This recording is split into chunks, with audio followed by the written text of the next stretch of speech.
Assalamualaikum warahmatullahi wabarakatuh. Jumpa lagi dengan saya Adi Santoso. Pada hari ini sahabat engineer semua, kita bertemu lagi di channel khusus tentang industri. Kita akan bahas tentang teknologi penyimpanan. Dalam teknologi penyimpanan ini dalam industri kimia ini sangat penting.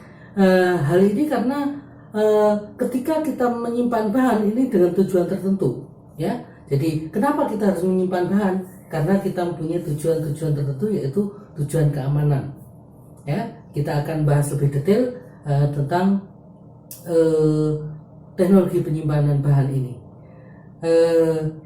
Nanti pada pembahasan yang akan kita bahas ke depannya, penyimpanan ini merupakan hal yang terpenting ketika kita menangani suatu bahan, ya. Jadi kenapa kok terpenting? Karena dalam proses penyimpanan ini kita menghindari adanya beberapa faktor bahaya, ya. Dalam industri kimia ini ada beberapa faktor bahaya. Yang pertama ini bahaya ledakan, bahaya api, kemudian bahaya racun, ya.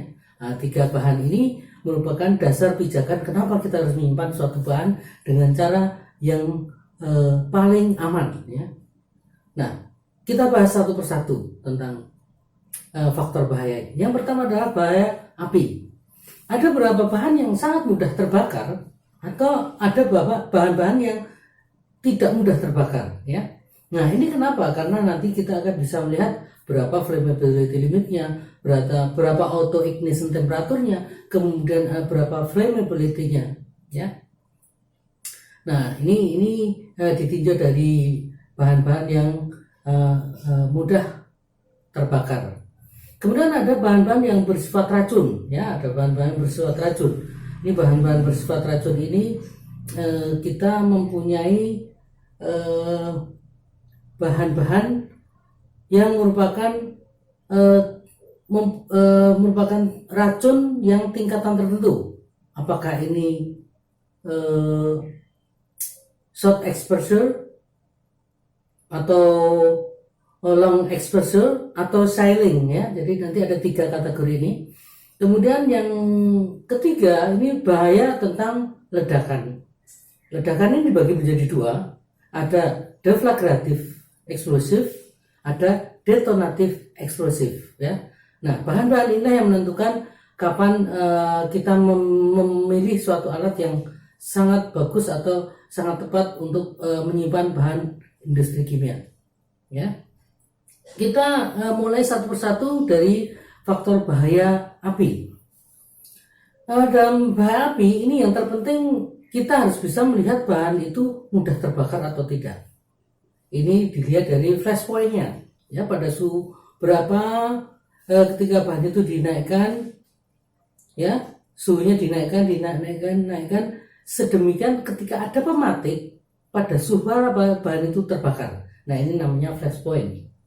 Kemudian yang kedua ini auto ignition temperatur. Bahan tersebut dipanaskan sampai pada suhu tertentu sehingga bahan tersebut secara spontan terbakar. Ini disebut sebagai auto ignition temperatur. Kemudian yang ketiga ini bahan merupakan parameter bahaya api juga. Ini ada flammability limit. Jadi pada komposisi berapa antara campuran bahan tersebut dengan udara, ini dengan adanya pematik api pada suhu kamar, ini dia bisa terbakar. Ini namanya flammability limit. Jadi dengan mengetahui ketiga faktor ini, maka kita bisa mengetahui bahan ini seharusnya penanganan penyimpanannya harus bagaimana. Nah, ini yang pertama. Kemudian yang kedua adalah bahaya racun. Yang pertama long exposure, ya, toxic.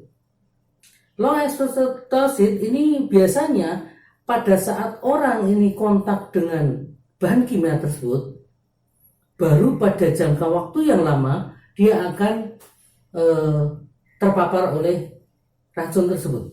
Bisa 1 bulan, bisa 6 bulan, bahkan 1 tahun, ya, baru terpapar. Kadang-kadang ada yang bertahun-tahun baru dia bisa terpapar. Kemudian ada yang short exposure, ini hitungannya menit ya, berapa menit, ya mungkin setengah jam, 1 jam, 2 jam, 3 jam, ya. Ini yang short exposure. Kemudian yang silent ini ketika seseorang kontak dengan bahan tersebut dan langsung dia terkena racunnya, maka bahan ini disebut silent, ya. Nah, sahabat engineer semua pasti tahu yang namanya ular kobra, ya. Ular kobra ini sifat racunnya silent. Jadi ketika kita kontak dengan racun ular kobra masuk ke dalam pembuluh darah, maka kita langsung di situ terkena racun, ya. Ini namanya bahaya racun yang bersifat silent. Nah, faktor bahaya yang ketiga ini adalah bahaya ledakan. Bahaya ledakan ini ada dua, ya. Yang pertama itu deflagratif, ya. Kemudian yang kedua detonatif. Deflagratif ini punya sifat daya ledak yang rendah. Jadi biasanya suara ledakan ini bersamaan dengan api, ya. Jadi seperti saya kasih contoh pada film-film action pada beberapa era ya mungkin 1 dekade yang lalu, ini masih menggunakan tipe ledakan yang deflagratif. Dia mempunyai tingkat daya ledak yang rendah. Lain halnya dengan bahan yang bersifat detonatif. Detonatif itu punya daya ledak yang sangat tinggi, ya. Dia biasanya getaran dan energi bergerak dulu, baru suara dan api baru nyampe ke target, ya. Jadi nanti seperti itu, ya. Ini bahaya ledakannya. Nah, sebelum kita tentang masalah ledakan ini, ya, kita bahas lebih detail lagi bahwa apa itu meledak, ya. Meledak ini adalah kondisi di mana kita mempunyai 1 mol bahan, ketika dia bereaksi dengan suatu bahan tertentu yang merupakan pemicu, ini akan menghasilkan beberapa mol gas, ya. Biasanya bahan baku 1 mol padat atau cair, ya. Nanti ketika direaksikan dengan suatu pemicu tertentu, logam misalkan, maka bahan tersebut akan menghasilkan beberapa mol gas, ya. Kita tahu yang namanya gas ini pada suhu 0 derajat 1 gram molnya itu volumenya 22,4 liter. Jadi kita bisa bayangkan betapa perubahan volumenya yang sangat besar, ya. Nah, ketika faktor bahaya inilah, ya, sehingga kita bisa membuat suatu kebijakan, sebaiknya kita memilih ini, ya. Jadi ketika kita menyimpan suatu bahan, tentu saja kita menginginkan adanya terhindar dari faktor-faktor bahaya, atau dengan kata lain kita mengambil jalan yang aman. Nah, ini yang pertama. Kemudian yang kedua, kita menyimpan ini dalam fase tertentu, ya.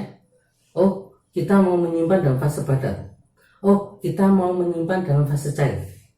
Kita mau menyimpan dalam fase gas. Nah, ini kita membutuhkan, ya, pengetahuan atau informasi tentang berapa titik meltingnya, berapa titik didihnya, kemudian berapa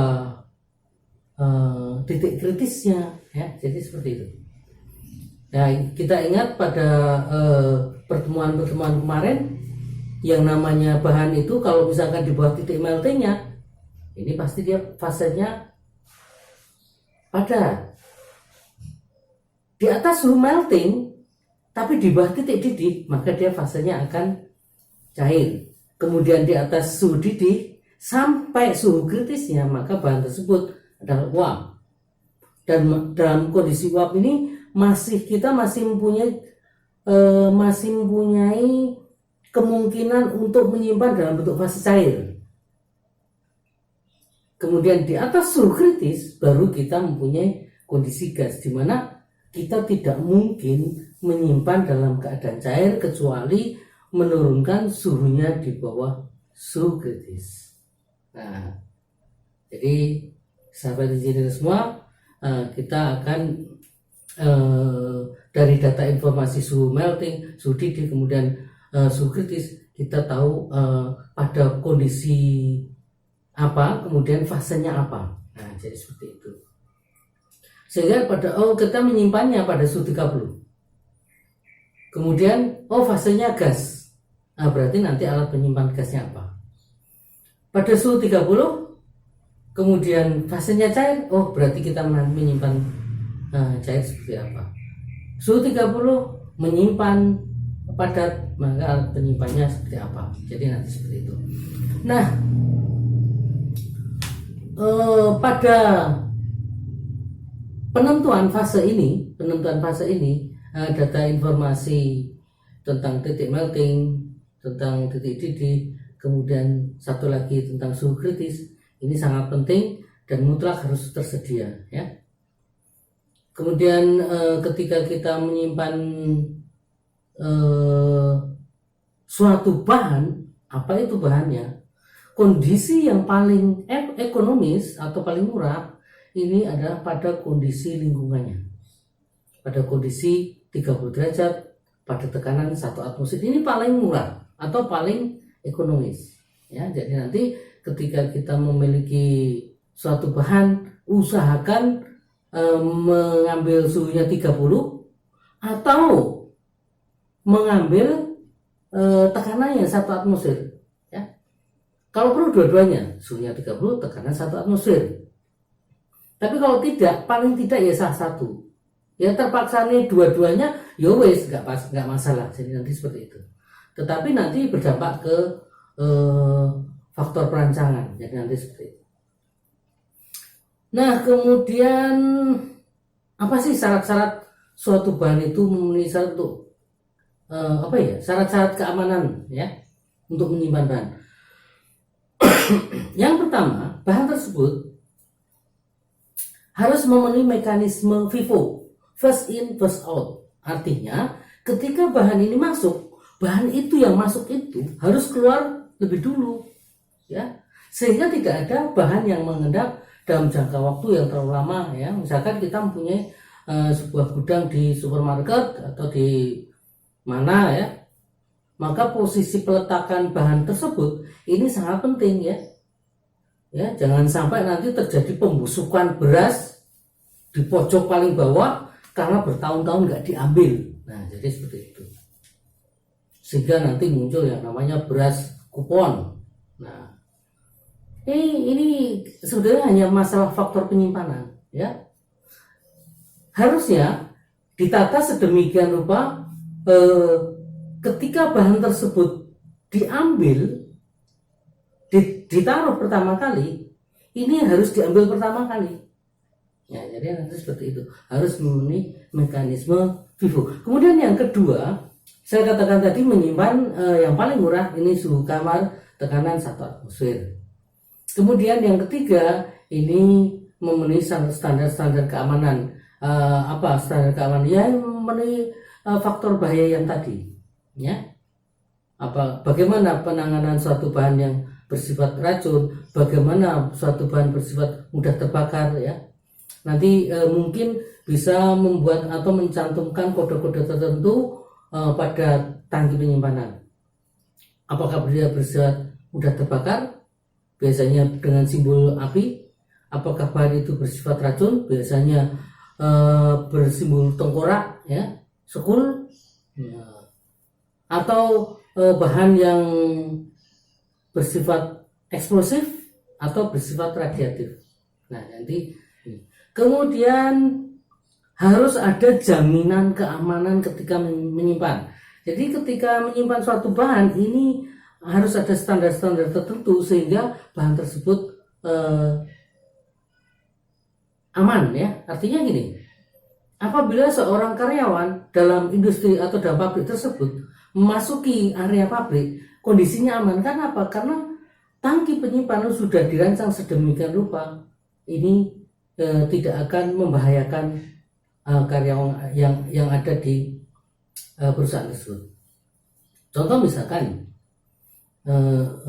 faktor apa ya istilah faktor keamanan yang kita ambil, misalkan over designing, tekanan penyimpanan 10 atmosfer, ya, tekanan penyimpanan 10 atmosfer. Kemudian kita over design 20%, berarti tekanan perancangannya 12 atmosfer. Kemudian warning sistemnya ketika sudah mencapai 11 atmosfer, maka alarm ini harus menyala. Nah, jadi nanti sebelum mencapai puncak tekanan desain, ini sudah harus ada pemberitahuan, oh ini ada bahaya. Nah, jadi seperti itu. Begitu juga over design volume, over design tinggi atau diameter, ukuran, ya. Nanti ini sudah kaitannya dengan masalah keamanan. Oke, kita sudah menyelesaikan part satunya untuk pembahasan tentang teknologi penyimpanan. Jadi nanti mungkin ada beberapa part, ya. Dan jangan lupa sahabat engineer semua subscribe channel saya Industri Siaku. Mudah-mudahan channel ini bisa berkembang lebih bagus lagi. Saya kira cukup sekian untuk part satunya. Kita jumpa lagi di part 2. Saya berdoa semoga sahabat engineer selalu sehat, selalu dalam keberkahan dan lindungan Tuhan, kemudian juga bebas dari corona, kemudian juga selalu banyak kelimpahan rezeki. Amin ya rabbal alamin. Assalamualaikum warahmatullahi wabarakatuh.